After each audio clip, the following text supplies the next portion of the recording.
Bueno, algunas caras nuevas estoy viendo. Hace tiempo que no los veía. Bienvenidos. ¿Alguna pregunta?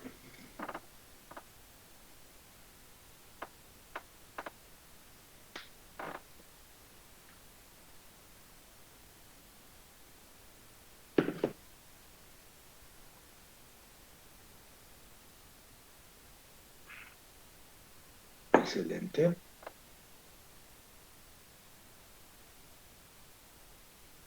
Vamos a compartir la pantalla.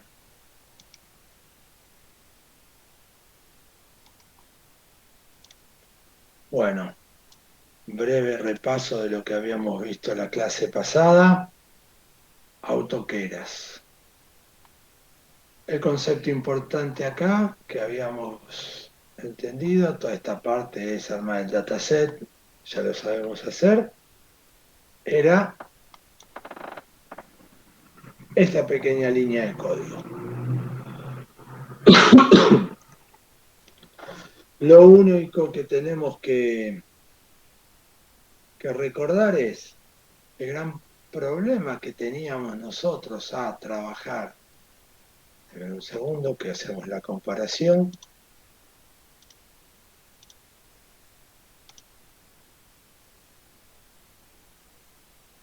Cuando generamos una red neuronal de aprendizaje profundo, hay un problema siempre, que es la arquitectura de la red. Ese es el gran problema que tenemos al momento de trabajar con redes de aprendizaje profundo. Y en términos generales, saquemos las redes, hagamos más genérico y veamos redes neuronales. Cuando trabajamos con redes neuronales, realmente el único problema que tenemos serio sería específicamente esta parte y esta parte. En definitivo, este método que engloba todo, que es la estructura de la red. Y no tenemos forma. Esto, si utilizamos una librería que lo permite hacer manualmente, sale un poco de la experiencia, como habíamos visto, el ejemplo acá, el input está bien, 60 porque eran 60 campos de entrada, la salida queríamos saber si se había detectado un objeto, sí o no, pero nada más que eso. ¿Entendés eso? Lo podemos sacar intuitivamente, pero después todo el resto de la estructura de la red no es algo que se puede estudiar en los libros, porque cada problema es distinto. Entonces es prueba y error sumado a la experiencia de la persona que tiene que ha adquirido a lo largo del tiempo para entrenar redes neuronales. Ese es el punto al cual nosotros tenemos que hacer referencia y tenemos que entender. Nuestro gran desafío se encuentra en poder entender cuál es la arquitectura más adecuada para encontrar un resultado esperado. Como se darán cuenta, esto lleva tiempo. Esto no se consigue de un día para el otro y nosotros queremos trabajar cuanto antes en el mundo de la inteligencia artificial. Y ahí es donde vienen herramientas del estilo AutoKeras. Esta era la implementación de Keras, que a su vez es una implementación, es un wrapper de TensorFlow. ¿Ven? TensorFlow es mucho más complicado y fue creado porque era mucho más complicado de configurar que esto, mucho más parámetros, mucho más detalles. Perfecto. Armaron Keras, que es un wrapper que lo único que nos dice es armame línea a línea, o sea, capa a capa de la red, lo que vos querés y la configuración general para toda la red. Perfecto. Ahí tenemos la solución. Tenemos un paso que se dio, pero con el tiempo, los que trabajamos con esto, seguía siendo un problema, porque este número, bueno, nos ayudó un poco con TensorFlow, bien, pero seguimos teniendo el mismo dolor de cabeza. No hay forma de resolverlo.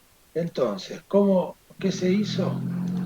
Se generó una librería, AutoKeras, que es en el mismo sentido que estamos viendo toda la materia, que está referida a ciencia de datos automática.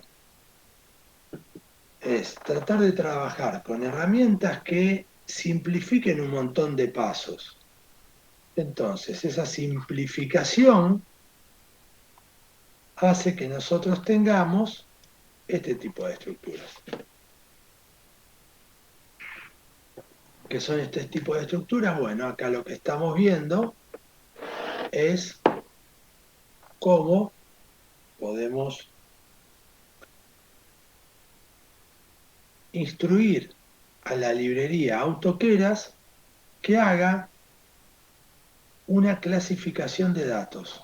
Fíjense que al igual que siempre estamos haciendo con PyCaret, Teapot, cualquiera de estas librerías, lo que le decimos es clasificame.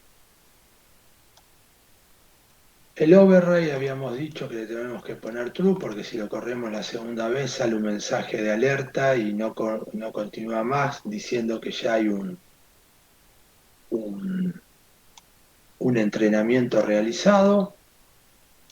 El nombre del proyecto, a qué métrica queremos mejorar y cuántas son las iteraciones que queremos hacer.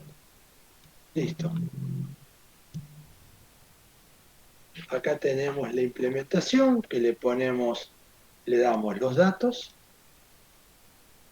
el conjunto de entrenamiento y el target de cada uno de esos registros de entrenamiento, el epoch, que era lo que habíamos visto, a donde lo tenía, acá está, el epoch, cuántas veces toda el dataset va a ser evaluado, y el verbose para que me muestre todo esto que tengo acá. Y ya está. Hemos conseguido un entrenamiento. ¿Ven? Acá hemos conseguido que se entrene. Esto es mucho más fácil. ¿No lo creen así? Bueno, esto es lo que ustedes tienen que tratar de hacer para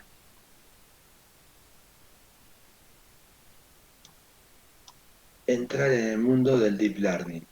Trabajar con herramientas que sean de aprendizaje profundo automáticas. Cada vez están apareciendo más y no quiere decir que todas las herramientas que ustedes van a trabajar son iguales. Pero la estructura es esta. No cambia mucho de esto. Y así es como tienen que entrar en este mundo. No puedes entrar de una manera distinta. Tenés que tener cuidado porque si no, este es el gran problema que tenían las redes neuronales. Más de la mitad de las personas que querían aprender a trabajar con esto dejaban cuando veían esto. ¿Por qué? Porque a este número que yo encontré que tenía una estructura medianamente aceptable de respuesta, lo que conseguimos fue, después de un montón de prueba y error, prueba y error, prueba y error, y cambiar y cambiar y cambiar. Cambiamos hasta que obtuvimos un resultado apropiado. Bueno, no todas las personas están dispuestas a a encontrar este número mágico. Entonces, una buena aproximación es esto. Y ahí tienen un gran secreto que en términos generales es muy válido para el entrenamiento de redes neuronales, pero también es válido, se extiende para la programación en general. Esto no es una cuestión de personas inteligentes. Con el promedio que tenemos todos, ya nos alcanza. La única diferencia es la resiliencia. No lo pudiste sacar en la primera, lo sacaste en la segunda. No lo sacaste en la segunda, lo sacaste en la tercera. Este modelo, así construido con estos ajustes, debo haber hecho unas 30 pruebas, porque empezó siendo una capa, dos capas, cinco capas, hasta que encontré algo que funcionara. Entonces, no fue una cuestión de inteligencia la construcción de esta arquitectura de red neuronal, sino fue una cuestión simplemente de perseverancia. Y la perseverancia la tenemos todos desde el nacimiento, solamente la tenemos que desarrollar. Así que no hay mucho más que esto. Profe, Sí, ¿puede ser que agregar más capas sea, en algunas situaciones sea contraproducente? exactamente. ¿Por qué? Porque se produce muchas veces, cuando yo le pongo más capas, hay un efecto que sufren las redes neuronales que se llama sobreentrenamiento. Uno cuando entrena una red neuronal, a diferencia de otros modelos los modelos tradicionales de machine learning, que si hacemos el grano fino, los modelos de machine learning también sufren lo mismo, pero es un problema que no es tan serio o no se nota tanto como cuando lo vemos en las redes neuronales, que es el siguiente, el concepto de sobreentrenar. ¿Qué es sobreentrenar? Se los explico con un ejemplo para, lo van a entender mucho más fácil y van a entender de qué estoy hablando. Imagínense que les solicito que hagan una red neuronal tradicional, ¿no? De aprendizaje profundo, una red tradicional, una sola capa, sin nada eh, particular, que reconozca letras escritas a mano. La idea es que cualquiera, ¿no? Al finalizar el entrenamiento de esta red, vamos a tomar a un cualquiera de nosotros, le vamos a pedir, escribime dos o tres letras en una hoja, separadas, cursivas, minúsculas, y le escaneamos y después le decimos a la imagen esa que la red neuronal nos diga, nos pase esa imagen y nos diga, es una P, es una A, es una J, es la letra que sea. Ese es el problema planteado. Ustedes se ponen a trabajar con la red neuronal. Arman una estructura de una capa de entrada que le darán, no sé si era de 60, el array que le quedaba, le ponen de 60, una capa oculta y una capa de salida, o para hacerlo más simple, lo ponen de, ¿cuántas letras tenemos? 28. 28, la capa de salida es de 28. Y cada vez que tome un valor, van a agarrar y va a salir por de la 1 a la 28 y en función de eso será comparado con la posición en el alfabeto de la letra y dirán, ah, es una A o es una C o es una X. Listo. Ya tenemos el problema y ya sabemos cómo solucionarlo. Nos ponemos a entrenar nuestra red. Cuando entrenamos nuestra red nos va a pasar una cosa. Vamos a empezar a pasar las letras A, B, C. Van a empezar a andar bien y vamos a decir, ah, anda 10 puntos. Pero después vamos a tener algunos problemas. Por ejemplo, según cómo esté, según el dataset que tenemos, la red en un momento no se va a poder estabilizar y no va a reconocer muy bien, o va a tener una alta tasa de fallas, entre, por ejemplo, la B larga y la D, o entre la Q y la P, entre la M y la N, entre la G y la Z, son, es un problema ya clásico de los libros, donde uno sabe que cuando son trazos escritos a mano, tienden a confundirse las redes neuronales. Y ahí está lo que preguntaba Javi, el concepto de pongo más capas y me genera más ruido. Agarro, pongo más capas y lo que puede pasar es que se produzca el efecto de sobreentrenamiento. ¿Qué quiere decir sobreentrenamiento? Yo agarro mi dataset y le agrego, digo, bueno, le agrego un par de letras más escritas a mano.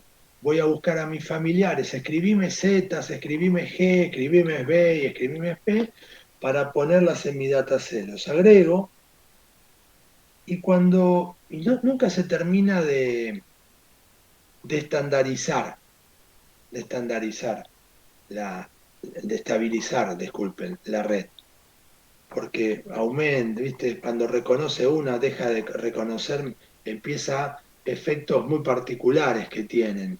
Me empiezan a reconocer estas letras y me empieza a desconocer la A, que no tenía ningún problema, la T, que tampoco tenía ningún problema, empieza a confundirse la T con la I, nunca termino de estabilizarlo. Entonces yo puedo recurrir a una red más grande.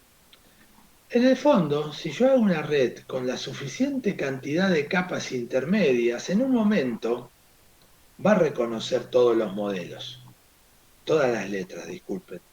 Pero quizás hice una red excesivamente grande para un problema que se soluciona de manera simple. Entonces, ahí tengo el problema que ¿puedo hacer una red grande y que en una sola red reconozca todo? Sí, lo puedo hacer. Pero es un problema al momento de la capacidad de cómputo, el tiempo de entrenamiento que tengo. Pero si hago una red más simple, que sería lo más apropiado para este caso, tengo el problema que si reconozco estas letras,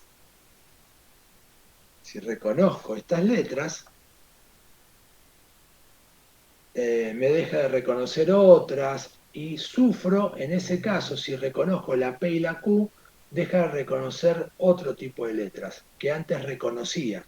Cuando pasa esa situación en una red neuronal, el proceso donde había un conjunto de valores que lo reconocía bien, pero después cuando quise reconocer un patrón nuevo, dejó de reconocer los demás y no se estabiliza nunca más la red, eso se llama el problema del sobreentrenamiento de la red neuronal. Es decir, la estructura interna, la arquitectura interna de la red no está preparada para detectar tantos patrones como yo le quiero presentar. La solución, hacer una red más grande, pero ya hemos visto que es un problema de complejidad, de entrenamiento y de también encontrar la arquitectura. Más capas que yo voy armando implica más tiempo de prueba y más tiempo de entrenamiento. Entonces lo que se hace ahí es el concepto básico de lo que es el deep learning. ¿Y cómo lo solucionábamos antes de que aparezca este concepto de deep learning? Que ahora vamos a ver, vamos a repasar qué es el deep learning para que nos quede claro cuando decimos redes neuronales tradicionales y el deep learning? Bueno, en una red neuronal tradicional lo que hacíamos era, tomábamos todo nuestro dataset, el A, el B, el C, todas las letras, y las entrenábamos. Pero como ya sabíamos que teníamos letras que se confundían, en vez de poner 28 salidas, que eran la cantidad de letras, veíamos cuántas se, se confundían. Se confundían cuatro letras. Entonces, en vez de poner, hacemos un ejemplo simple, teníamos cuatro letras. Se confundía la B larga con la D y se confundía la Q con la P, esas cuatro letras. Entonces, en la capa de salida, en vez de poner 28 neuronas, que era el ejemplo feliz que queríamos hacer, cada posición de neurona era la correspondiente al alfabeto, lo que vamos a hacer es dos metaneuronas. ¿Qué son metaneuronas? ¿Qué llamamos ese nombre inventado, metaneurona? En vez de ponerle 28, le vamos a poner 26. Y vamos a decir, si sale por la neurona 3 o por la neurona 15 o 20,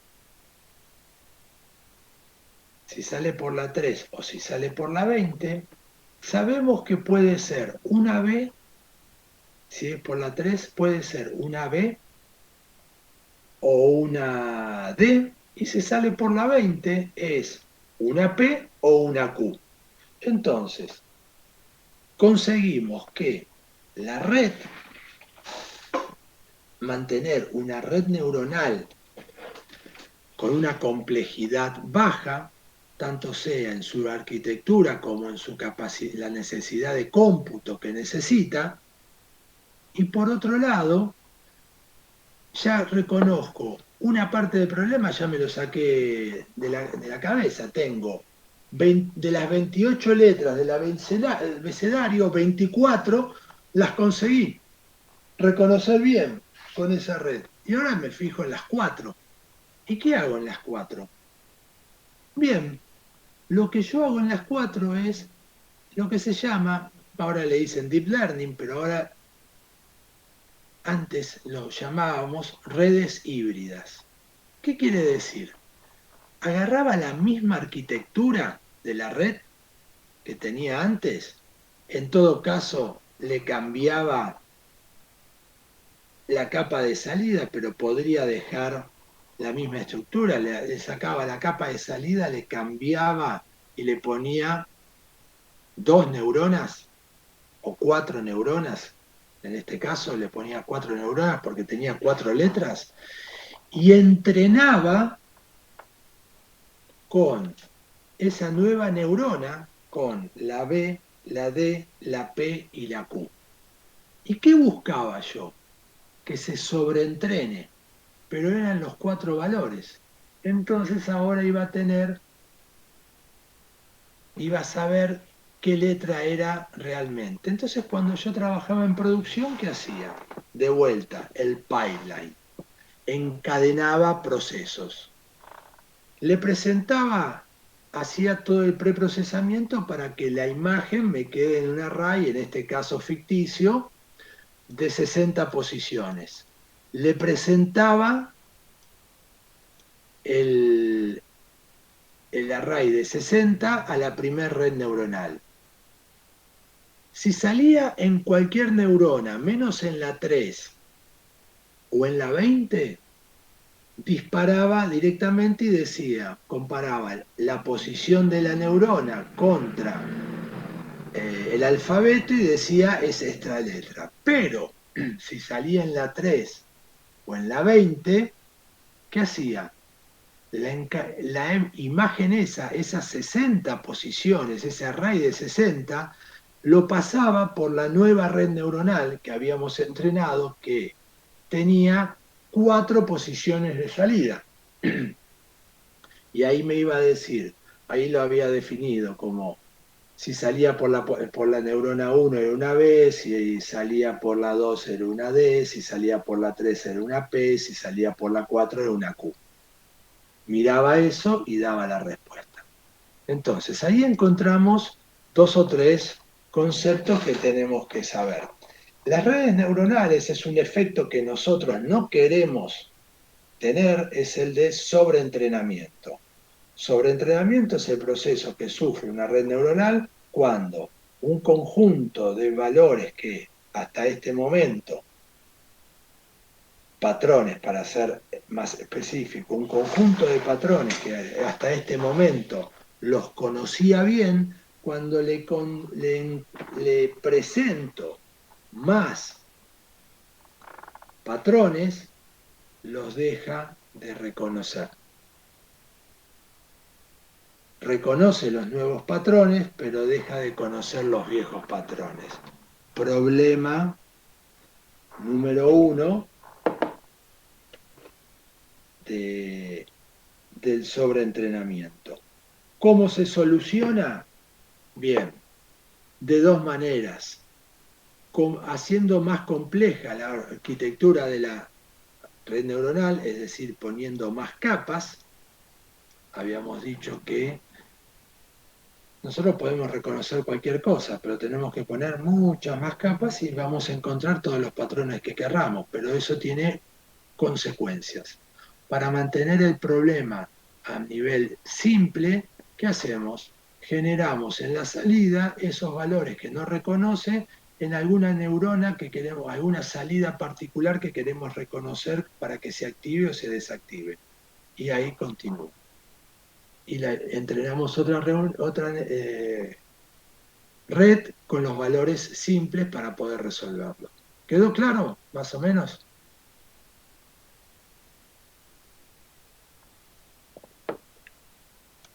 ¿Los mareé?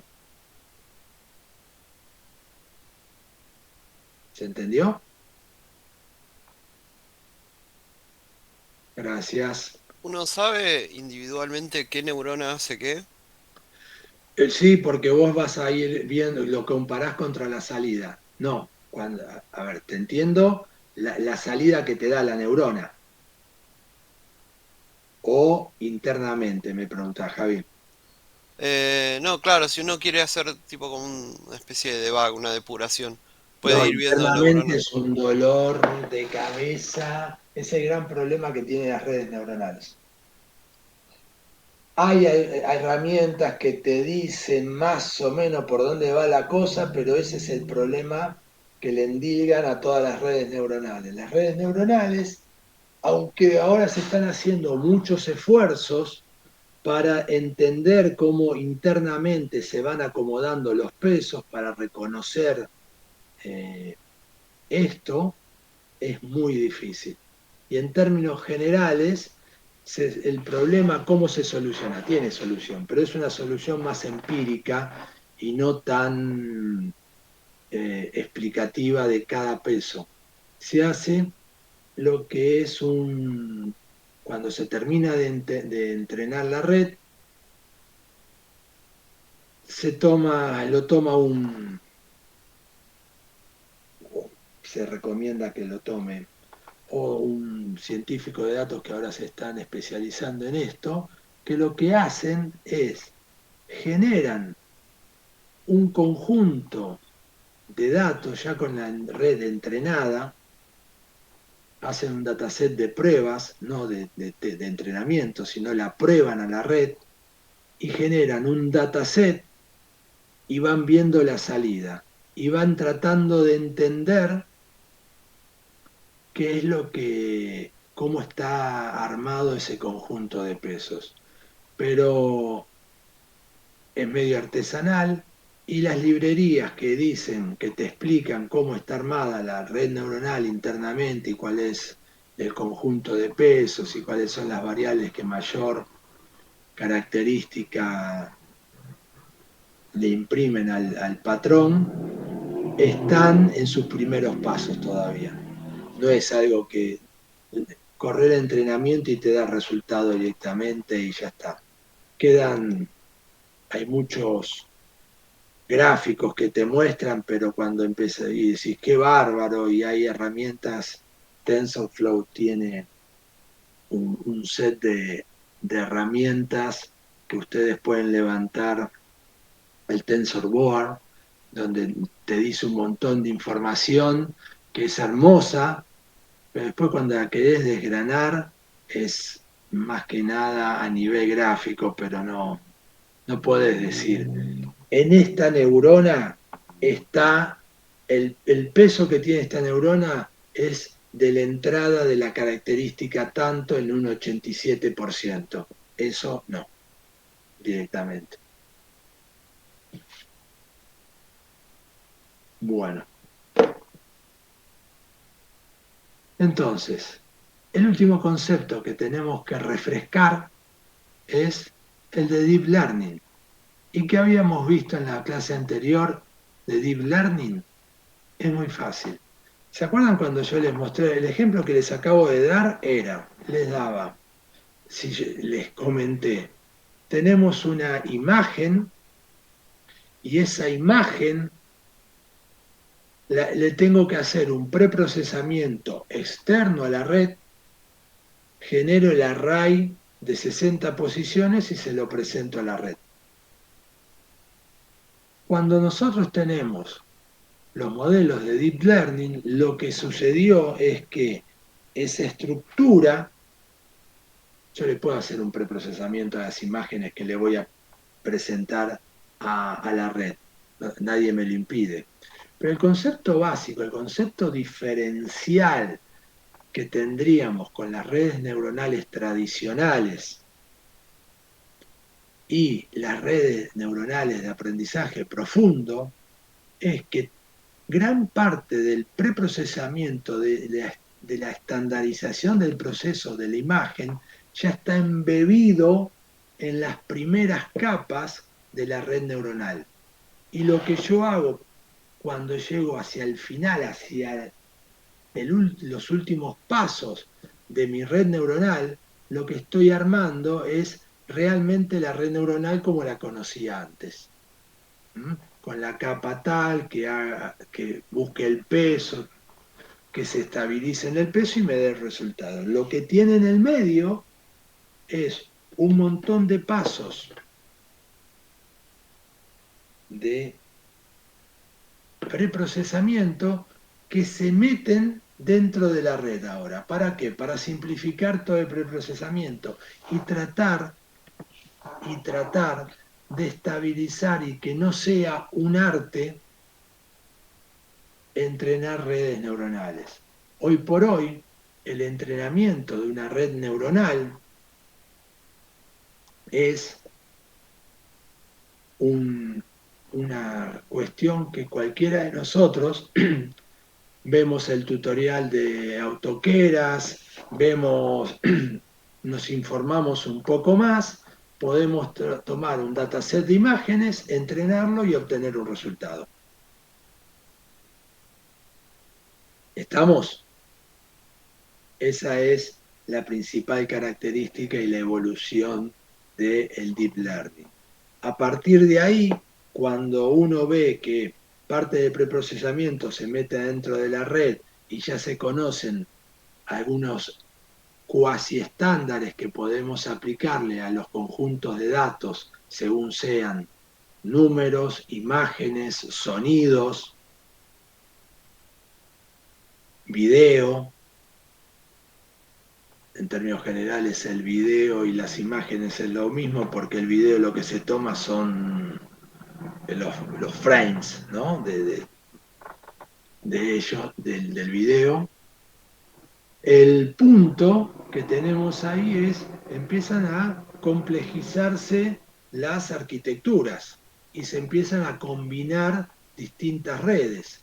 Ya no tenemos que perder tanto tiempo en el preprocesamiento y dedicarnos tanto esfuerzo al preprocesamiento de lo que nosotros querramos para presentarlo a la red y obtener un resultado, y sumado a esto, el abaratamiento de los costos de las necesidades de cómputo para entrenar una red neuronal hacen que veamos todo este, ¿viste? Milagro, cuasi milagro que hoy ven de la inteligencia artificial, que hasta mi vieja me pregunta con sus 85 años qué es eso de la inteligencia artificial y cuál va a ser el problema que van a tener, que vamos a tener todos. El hecho a donde llegamos es, se ha trabajado mucho, se ha estudiado mucho la estructura de redes neuronales y se ha avanzado y se han abaratado los costos de cómputo. Cuando juntás esas dos cosas, lo que sucede es lo que estamos viendo en este mundo. Ahora, en este momento en el mundo. Ahora, preguntar si los costos de la GPU, de la computación en la nube, fue abaratándose porque cada vez más gente fue necesitando recursos y con lo cual una economía de escala redujo los costos porque estaba estudiando toda la estructura de redes neuronales, o al revés, avances particulares en el cloud computing y en la GPU, en, las en herramientas que aceleran el proceso de entrenamiento, en CPU. Nosotros hablamos de GPU porque es lo que estamos más cerca, pero hay TPU, que son tensores. En realidad lo que nosotros trabajamos internamente es un tensor. Un tensor es un array con un montón de funcionalidades asociadas. Y hay procesadores que son específicos para los TPU. Si quieren ver, si se quieren informar de eso,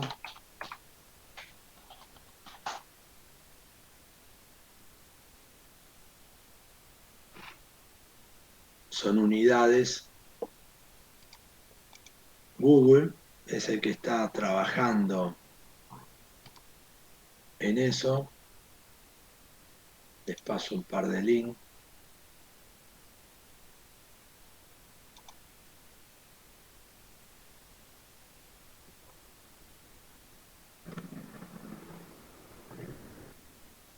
Les comparto. Es como en la evolución. En realidad nosotros hablamos de la GPU porque lo que es realmente es lo más cercano a nosotros. ¿Por qué?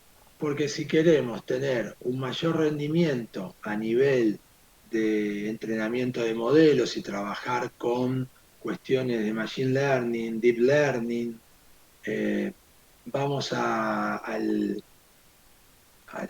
negocio de la esquina y pedimos, dame una Nvidia GPU 3090, 4080, 4090, la que nos dé el bolsillo, la compramos, venimos a nuestra casa, sacamos la GPU, deshabilitamos la que viene del Mother, le ponemos esta, habilitamos CUDA y aceleramos el proyecto. Si alguien preguntó algo, ¿no? Ah, sí, un riñón, exactamente. Tenés toda. Bueno, sí, con mi ley más o menos, ¿viste? Que quiere vender los órganos, que haya un mercado de órganos grande. Dios mío.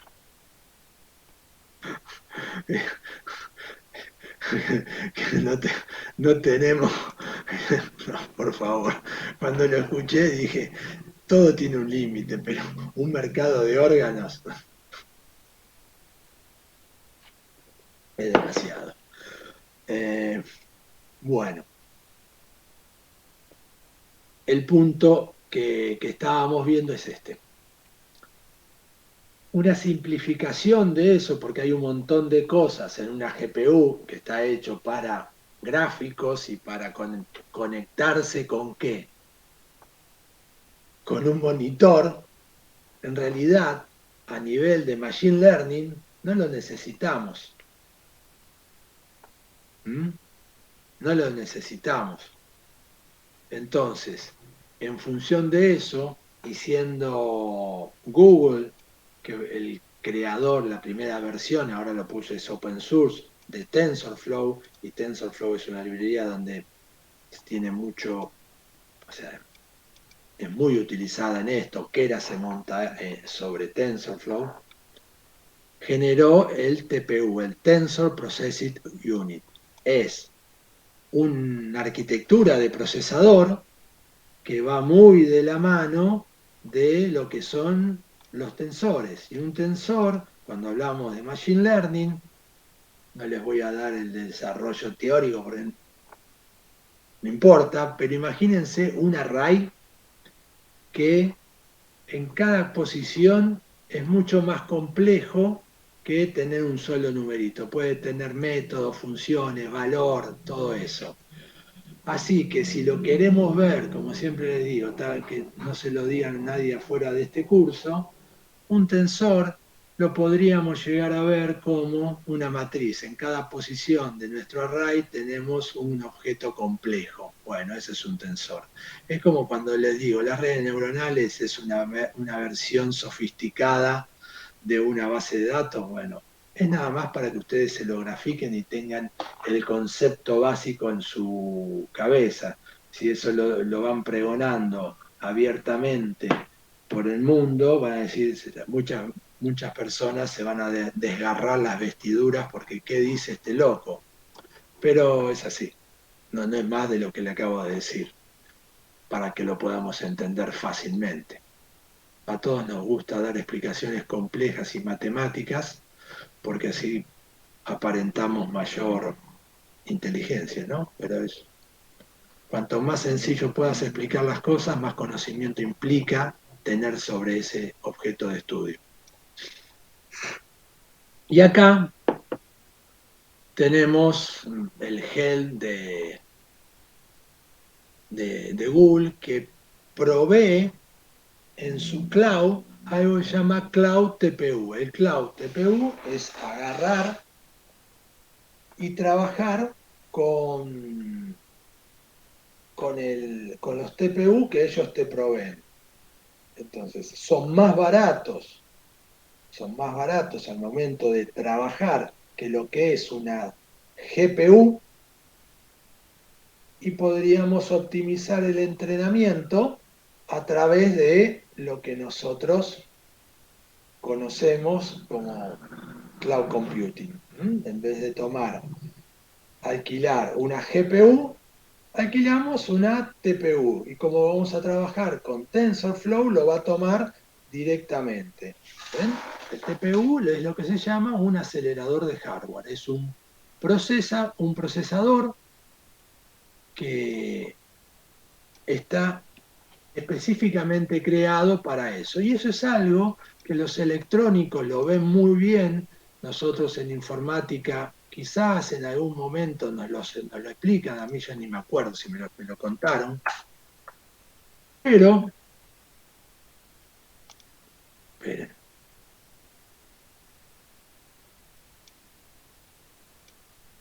el concepto de ASIC son circuitos integrados específicos.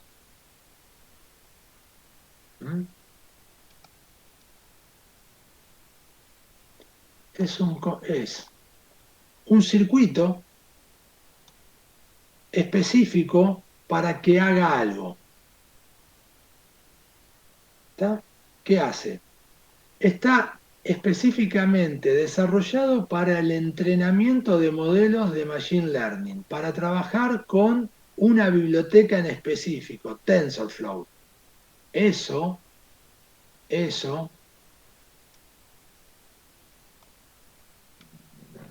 es lo que ustedes deben eh, entender como el ASIC. Lo que hace son modelos, son procesadores, cualquier procesador, ustedes pueden tener cualquier problema y resolverlo con una placa, con un procesador específico para que optimice eso. Bueno, eso se llama circuitos integrados personalizados específicos de aplicaciones. Por sus siglas en inglés, ASIC.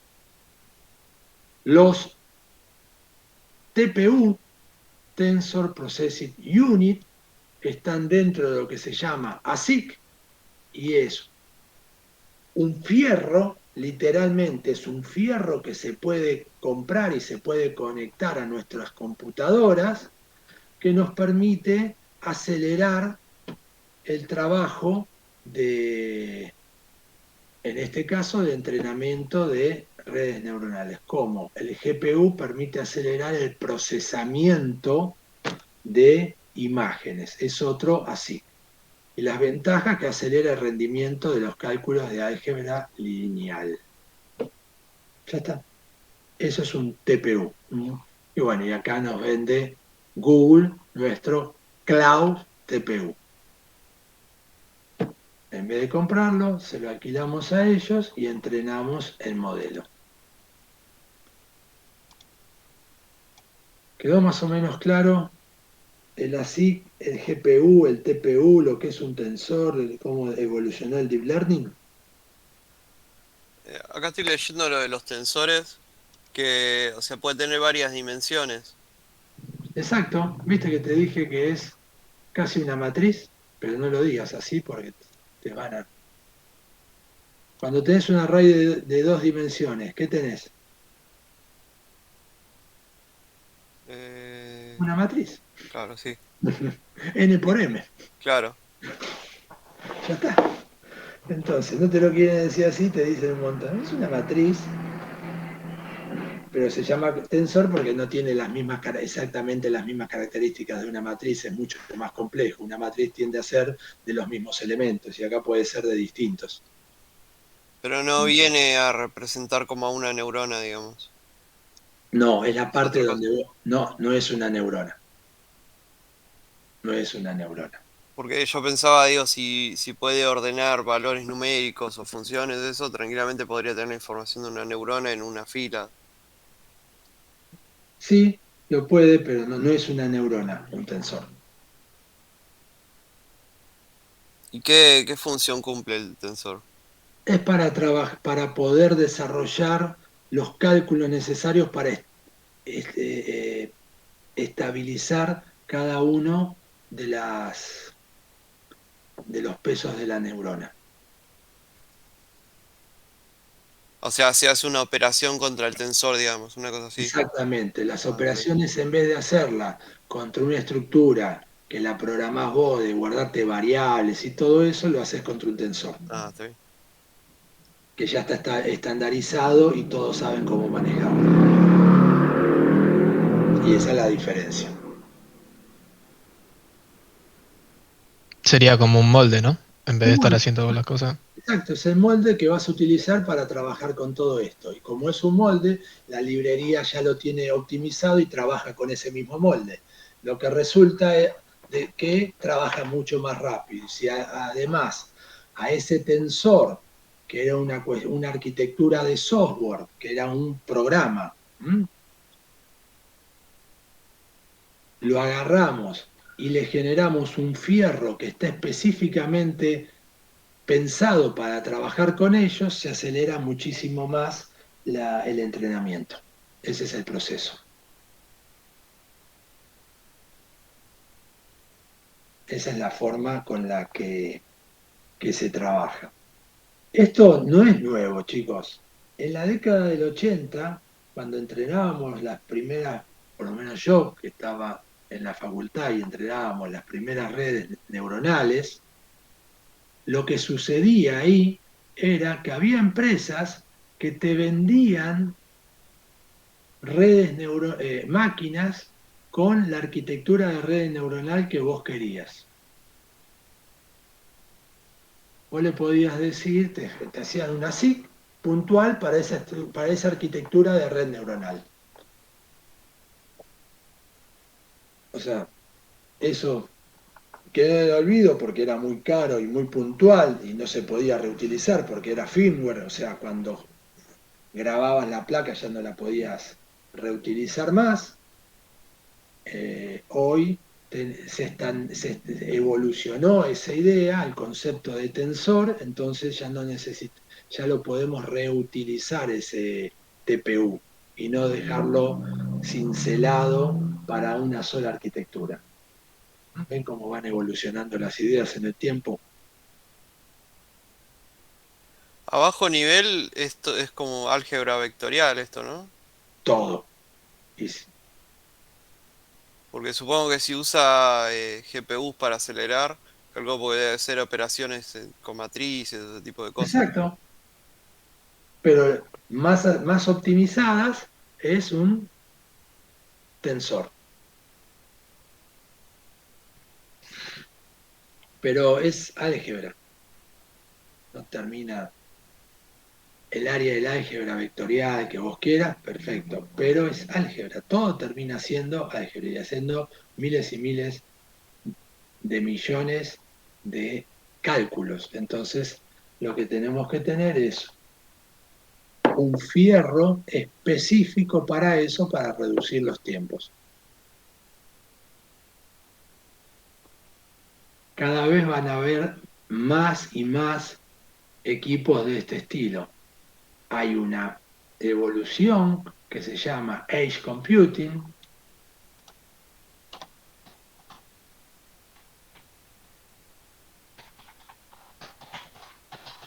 Google está trabajando mucho en esto.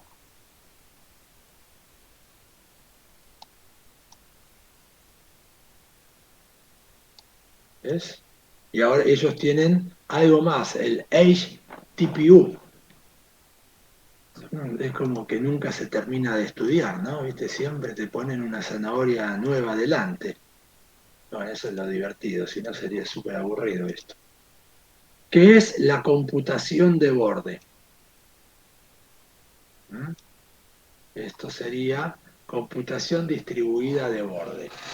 Y acá también vuelve a entrar el concepto de machine learning, deep learning, todo esto. Hasta hace un tiempo teníamos, armábamos una arquitectura donde teníamos puntos de ingreso de datos, un procesador central, recibíamos los datos, teníamos nuestro modelo de inteligencia artificial, procesaba, daba una respuesta. Eso generaba situaciones muy ventajosas porque teníamos un punto de control, teníamos capacidades de cómputo avanzadas porque eran servidores grandes, pero también teníamos un problema en determinadas situaciones. Por ejemplo, si yo estaba en el medio de la estepa patagónica, en un pozo de vaca muerta, donde no hay cable, no hay nada, tengo comunicación muy mala, como la que existe hoy por hoy, tengo una comunicación malísima por el lugar, y no solamente hasta el viento que hay complica las comunicaciones, hacía que esos equipos que en esos lugares remotos, por ejemplo, tenían problemas y se quedaban sin servicio y todo el modelo de inteligencia artificial que nosotros habíamos desarrollado, que era tan sofisticado, no lo podíamos hacer andar, simplemente. Bueno, entonces, eso por un lado. Por el otro lado, se empezaron a dar cuenta que había muchos de los problemas que queríamos resolver en nuestros servidores con modelos sofisticados, muchos de esos problemas eran muy simples y se podía resolver con muy poco cómputo, pero estábamos en el fondo llenando el servidor central con requerimientos de cosas que se podían solucionar de manera muy simple. Cuando juntamos esas dos vertientes, una, los lugares remotos a los cuales no tengo una comunicación constante y necesito una respuesta rápida y casi en tiempo real, y por otro lado, hay un montón de cosas, le estoy poniendo carga a este servidor sin ningún sentido, se empezó a pensar el concepto de computación de borde. La computación de borde es hacer estos equipos ASIC que sean de bajo consumo de energía, que requieran bajo requerimientos de cómputo, de energía, que no tengan que tener, no tienen teclado, no tienen nada, es una placa muy pequeña que se conecta hasta como un USB a un equipo de perforación, por ejemplo, y lo que se hizo y lo que se hace es, se entrena un modelo de ciencia de datos de la manera habitual que hemos visto hasta ahora. Se la estabiliza, se hace todo el proceso y después se la pasa a esta placa así y se la conecta. Eso es la computación de borde. Gran parte del trabajo se descarga en estos procesos que están en el lugar donde se necesita la respuesta. ¿Sirve para todas las respuestas que tiene que dar? No, esto es como lo que se llama BAU en las empresas, en el management. Business as usual. Se entrena el modelo para los casos habituales, para que tenga que dar respuesta a situaciones habituales, que son la inmensa mayoría de las situaciones. Y lo que se hace es, en caso de encontrar una anomalía, ¿se acuerdan? Sale por la neurona 3 o por la neurona 20. Ahí lo mando al procesador central para que resuelva el modelo una situación anómala que podemos tener. Entonces, eso es el concepto de computación de borde. La computación de borde es distribuir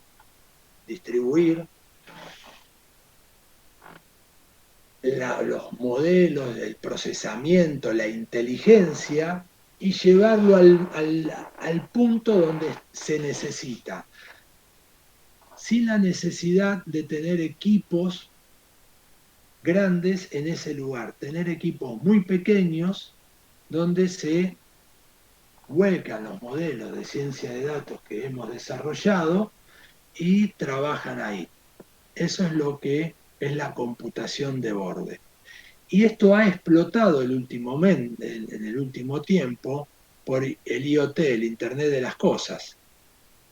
Cada motor, cada lo que se les ocurra, su celular, los autos, los lavarropas, las heladeras, las cocinas y cualquier equipo medianamente sofisticado que esté en la industria, hoy por hoy tiene una conexión de Internet de las Cosas donde puede mandar información y recibir información y con algún grado con algunas limitaciones puede en tiempo real cambiar su configuración o simplemente enviar información de monitoreo en tiempo real.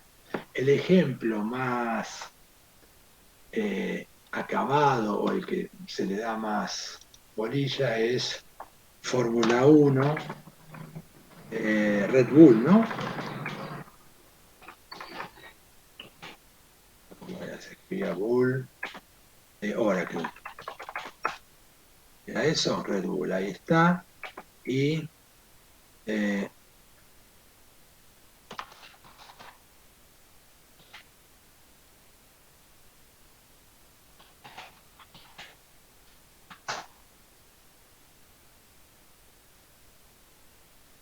¿dónde estaba?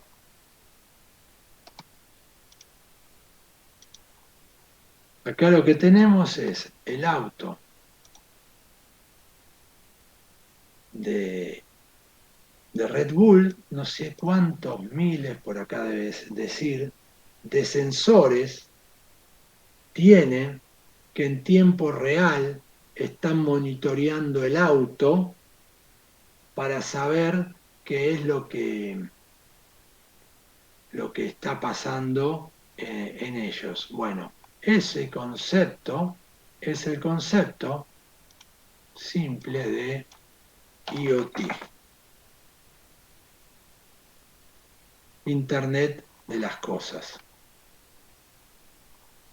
El Internet de las Cosas es, cada dispositivo físico tiene una interfaz para conectarse por Wi-Fi o por cable o por donde se les ocurra, pero se conecta a la estructura de Internet con TCP/IP en términos generales, o algo un poco más simple, pero lo más común es TCP/IP, y manda información en tiempo real a algún lado. Bueno, esa información, ¿qué hago con esa información? ¿Mm? ¿Ven?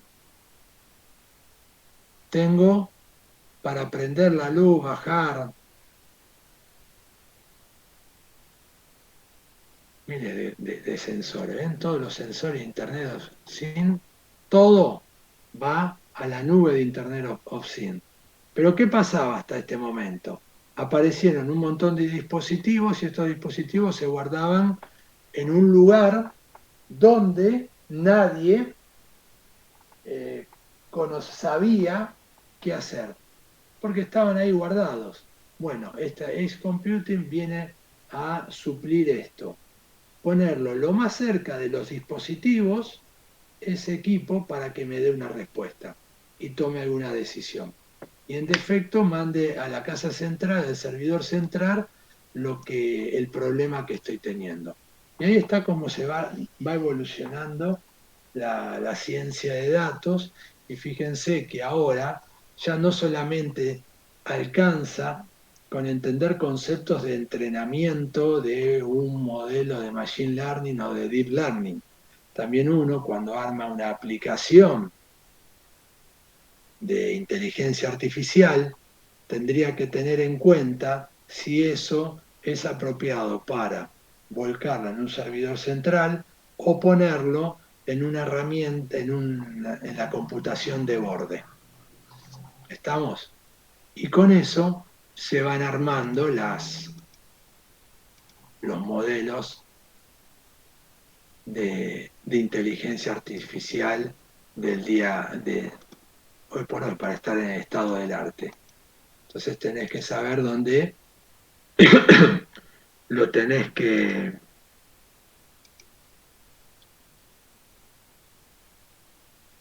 cómo lo tenés que trabajar. No sé si les quedó claro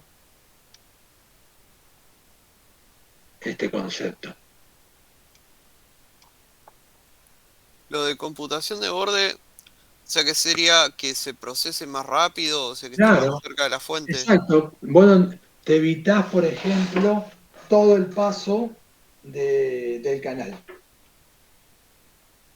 Eso te da dos ventajas. Primero, te ayuda a dar una respuesta más en tiempo real.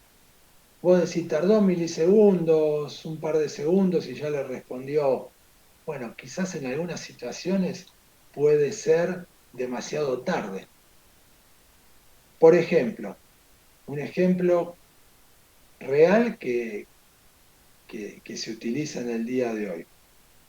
Uno está monitoreando un equipo de perforación y hay uno, cuando está haciendo la perforación, hay un obrero, un perforador, un pocero, como le dicen, que está haciendo un nuevo pozo para extraer petróleo o gas. Tiene que revisar un montón de cuestiones en tiempo real y tomar decisiones. Si vos lo querés ayudar al tipo y le querés poner un modelo para que no tenga que trabajar tanto, estar tan atento a tantas variables y se lo pones en un servidor. Se lo pones en la ciudad de Neuquén, donde están en términos generales los data centers de monitoreo, no los data centers de los datos, ¿no? El centro de monitoreo de las compañías petroleras que operan en Vaca Muerta. Puedes decir, bueno, están ahí a 400 kilómetros. Es mucho el tiempo de respuesta. Capaz que cuando diste la respuesta, entre que recibiste el dato, analizaste y respondiste y le mandaste la alerta para parar el equipo, lo que sea, es demasiado tarde. Amén de que si acá asumimos el camino feliz, nunca va a haber un problema de comunicación ni nada, que sabemos que no es así. En cambio, si vos lo tenés, aunque sea un conjunto básico, está puesto ahí al lado, en tiempo cuasi real, la alerta puede saltar y puede ser la diferencia entre que se rompa el equipo y entre que no. La detección de fallas es un claro ejemplo de Internet de las cosas, computación de borde y detección del campo de detección de anomalías de la inteligencia artificial. Se juntan los tres, ¿no? Porque es cuestiones de segundos, ya puede ser demasiado tarde. Los segundos son muchos. Se tiene que contestar muy rápidamente. ¿Estamos, Javi? ¿Se entiende?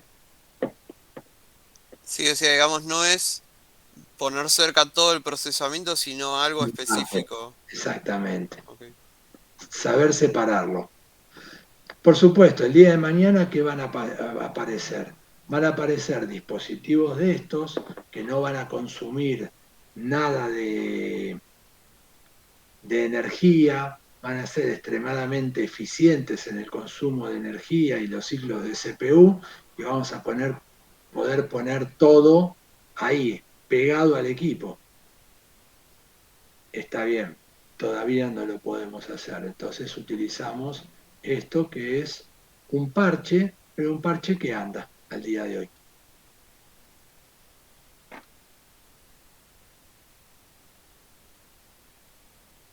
Bueno, ¿alguna pregunta más?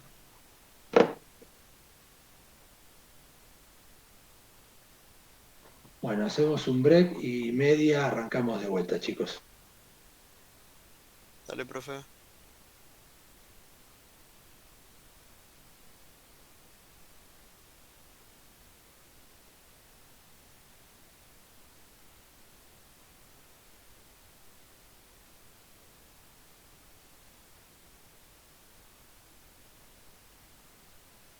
Vamos a terminar hoy un ratito antes, que tengo que salir corriendo para la facultad, que me pusieron una reunión.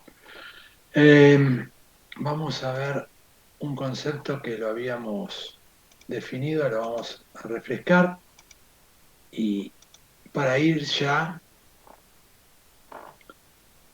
cerrando todo el proceso. Hasta ahora vimos todo el proceso, toda la primera etapa de definición del problema,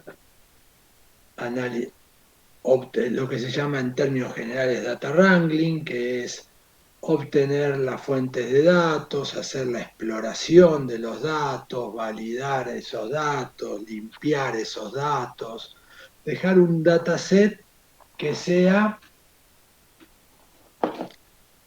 correcto, que sea medianamente bueno para poder enfrentar el problema que queremos resolver.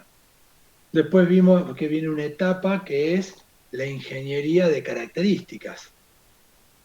La ingeniería de características habíamos dicho que es el proceso por el cual nosotros íbamos a potenciar nuestro dataset, era darle esteroides a nuestro dataset. Es hacerle algunas modificaciones y agregados para que los algoritmos de cualquier tipo que vayamos a utilizar puedan reconocer de una manera más simple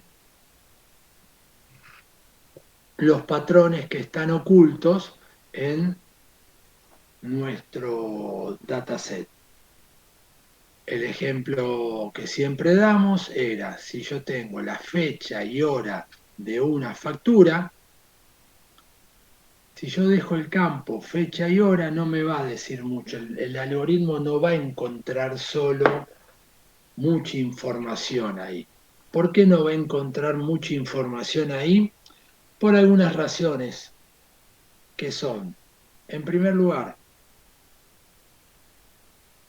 ¿cuántas facturas de venta se harán en la misma fecha, hora y minuto? Muy poquitas, con lo cual no puede empezar a detectar el patrón. Lo que hacíamos con esa fecha hora era la desarmábamos, la poníamos en mes, día, hora, le podíamos agregar en qué semana del mes, en qué semestre, en qué mes, si fue por la mañana, por la tarde, por la noche, si fue feriado o día hábil. ¿Ven? Fecha y hora, que en un solo campo lo desagregamos en un montón de campos. Ese es el ejemplo paradigmático que ustedes tienen que recordar cuando hablamos de ingeniería de características. Es permitirle al algoritmo que encuentre de una manera mejor los patrones. Después, ese dataset que ya había sido en la etapa de data wrangling, evaluado, limpiado, después en la ingeniería de características es potenciado, se le presentaba en la tercera etapa los datos al algoritmo.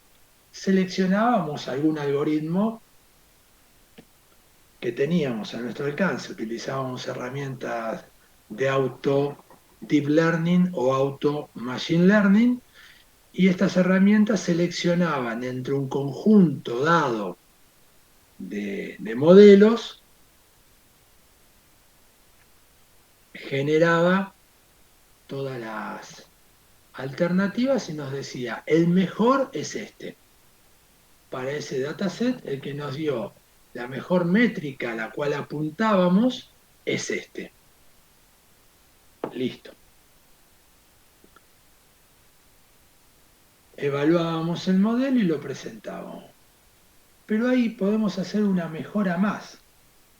Una mejora más. ¿Cuál es la mejora que se le puede hacer? Un ensamble. Un ensamble de modelos es tomar, por ejemplo, PyCaret nos decía que el mejor modelo que nosotros habíamos encontrado luego de la hiperparametrización, que era el fine tuning de los parámetros que necesitaba cada uno de los algoritmos. Después de haber hecho todo esto era, por ejemplo, Random Forest, un algoritmo de Machine Learning muy utilizado. En segundo lugar, con muy poco diferencia, había salido XGBoost. Y el otro, una regresión logística. Entonces digo, ¿y por qué no podría, en vez de quedarme con el primero, quedarme con los tres primeros, que dan un resultado muy similar? Total, en tiempo de los algoritmos ya están entrenados, en tiempo de producción es muy rápido esto, le presento los datos y pasan. Es más, ni siquiera importa el preprocesamiento, porque el preprocesamiento para todos fue el mismo. Con lo cual, un solo preprocesamiento de los datos que quiero evaluar en producción, lo puedo utilizar para estos tres algoritmos que ya están entrenados. Le presento los datos, requiere muy poca capacidad de cómputo, y esa capacidad de cómputo se dispara y me da el resultado de los tres. Pero en vez de tener que compararlo, lo sumo con algo que es un algoritmo de votación, que hace un ratio entre todos los algoritmos. Todo eso que yo les acabo de definir se hace a través de esta única línea. cada uno de los algoritmos que tenía entrenados, ¿se acuerdan que me los sacaban? Me los guardo en este método.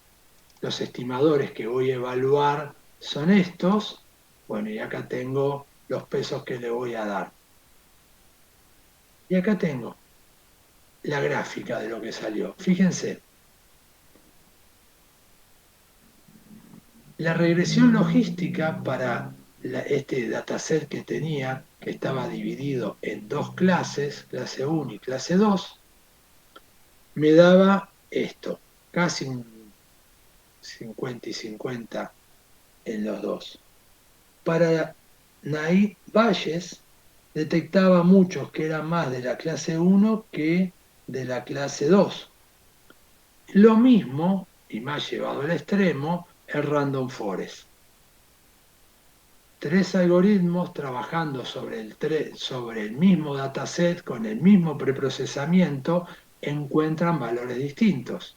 Bueno, el algoritmo de votación lo que me va a responder es solamente esto. ¿Esto qué me da? Una mayor certeza de si pertenece a una clase o a la otra. Fíjense que el resultado no es exactamente igual a ninguno de estos, porque hizo una ponderación de los 3 modelos. Entonces ahí tenemos el concepto de ensamble. Y acá estamos viendo uno de los potenciales modelos, ¿no? Que es el de votación, que es el que más se utiliza. Puede ser que en otros casos utilicemos otro, pero lo que queremos ver es, ensamblamos esto de una manera. También van a ver en la literatura, si se ponen a leer más en profundidad, van a ver que algoritmos de ensamble, y van a ver un solo algoritmo. Y van a ver dentro de esos algoritmos, por ejemplo, que aparece Random Forest. Random Forest, ¿por qué se llama un algoritmo de ensamble? Porque internamente Random Forest se enrola dentro de una familia de algoritmos de Machine Learning que se denomina árboles de inducción. El nombre es el nombre de fantasía, pero lo que ustedes tienen que entender es un árbol. Es el mismo algoritmo que nos hacían hacer en algoritmos 1. Arme un árbol y recórralo. Bueno, es eso. El resultado final de un árbol, de un algoritmo de árbol y de 3, que es un árbol único, es evaluar los datos y generar una estructura de árbol con nodos, rama y terminan en hojas, donde las hojas son los resultados. Entonces el dato va preguntando si es esto, va por este lado, si no es esto, va por otro lado, llega al nodo hoja y en el nodo hoja le dice es de la clase 1, es de la clase 2, en este caso simplificado que estamos viendo. Un random forest, en vez de haber un adentro, se generan, en vez de un árbol, n cantidad de árboles se generan.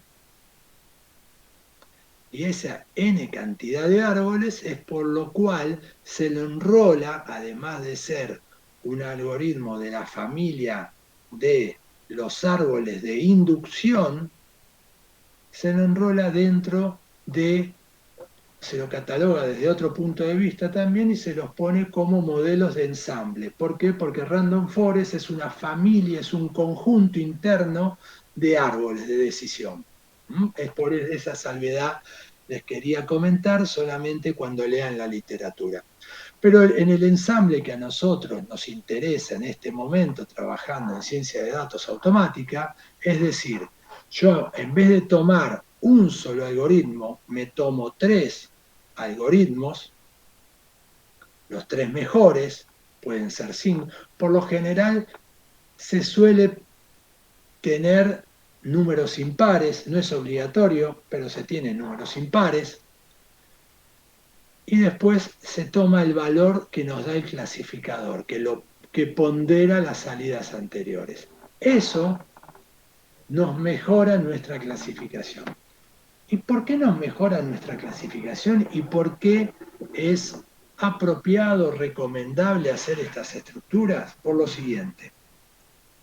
Como dijimos desde la primera clase constantemente, los árboles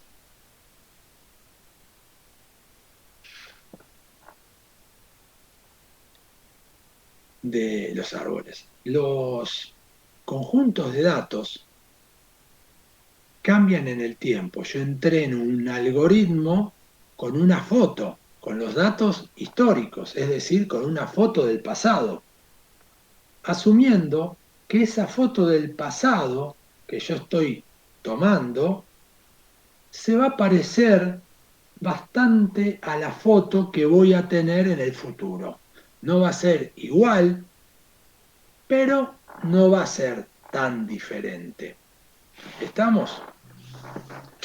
Entonces, pero va cambiando y va cambiando con el tiempo y cuanto más tiempo pasa, más cambia.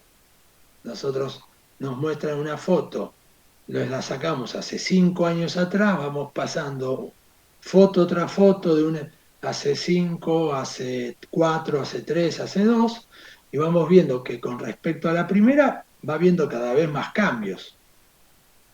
Aunque nos duele a todos, pero hay cambios indefectiblemente. Bueno, todo eso que ustedes están viendo, que estamos entendiendo, pasa con los datos. Los comportamientos de las personas, de los equipos, de lo que sea, van cambiando y los algoritmos se van deteriorando. Entonces, una forma de mantener con más vigencia nuestros modelos es, en vez de trabajar con un algoritmo, trabajar con varios algoritmos al mismo tiempo. ¿Por qué? Porque la respuesta está en el concepto de que cada uno de estos algoritmos, en este caso que estamos viendo de clasificación, fueron hechos para clasificar un dataset. ¿Y por qué no utilizamos uno? Porque fueron hechos para trabajar con distintos comportamientos del dataset. Entonces puede ser que en un momento un dataset tenga un comportamiento específico y es mejor el random forest, pero con el tiempo o en una situación anómala, que también se debe incluir en este caso, puede ser que la regresión logística, que era la que en primera instancia peor resultado me daba, me empiece a tomar todos esos valores. Y como yo estoy haciendo una ponderación de los 3 algoritmos, el resultado final no se va a ver muy afectado.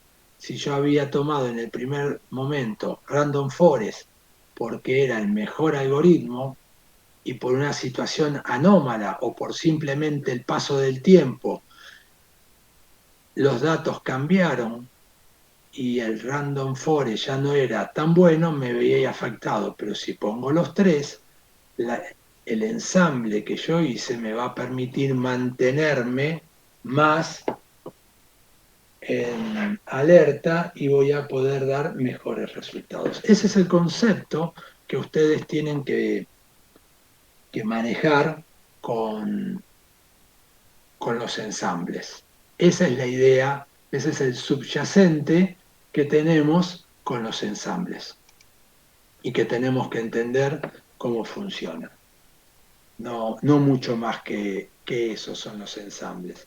Hay varios métodos, ustedes después elegirán, pero siempre es bueno o recomendable cuando terminan, cuando hacen la puesta en producción, generar un ensamble, que su respuesta sea un ensamble de modelos y no solo un modelo.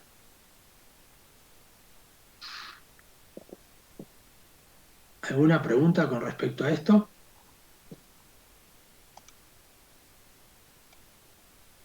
Tendría que ser un ensamble de modelos que tengan características similares, ¿no? Sí, son todos, los entrenaste, ¿viste? Cuando hacías el PyCaret Sí, y te daba primero, segundo, tercero, son esos, así. los 3 primeros, digamos. Sí, 3, 5, 7. Pero no podría tipo ensamblar uno, no sé, que tiene high accuracy con uno que tiene high recall. No, no, eso lo evaluás vos, lo podés hacer. Sí, sí, tranquilamente. Ok. Puede ser que no sea lo más apropiado, pero nadie te lo prohíbe. Ah, ok. ¿Y el algoritmo cómo es que... Hace una ponderación entre las salidas, pondera los valores, una ponderación, toma los valores de 3, divide sobre los 3 y te da un resultado aproximadamente. Eso pero un resultado de que de precisión o... de la métrica que vos querés ver. Ah, ok, depende de la métrica que uno elija. Le definís la métrica y él sobre la métrica te hace la ponderación de la métrica sobre los 3 algoritmos que te dio. Está bien.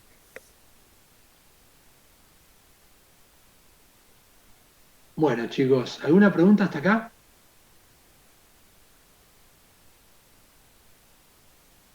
No, profe. Bueno, no, cuestiones que tienen que ir avanzando. Vamos a ver la clase del lunes, algunos temas más, pero los temas que contienen la materia ya lo estamos finalizando. Lo que ustedes van a tener que empezar a mostrar es el avance de su trabajo práctico. Si no lo recuerdan, lo hablamos bien el lunes.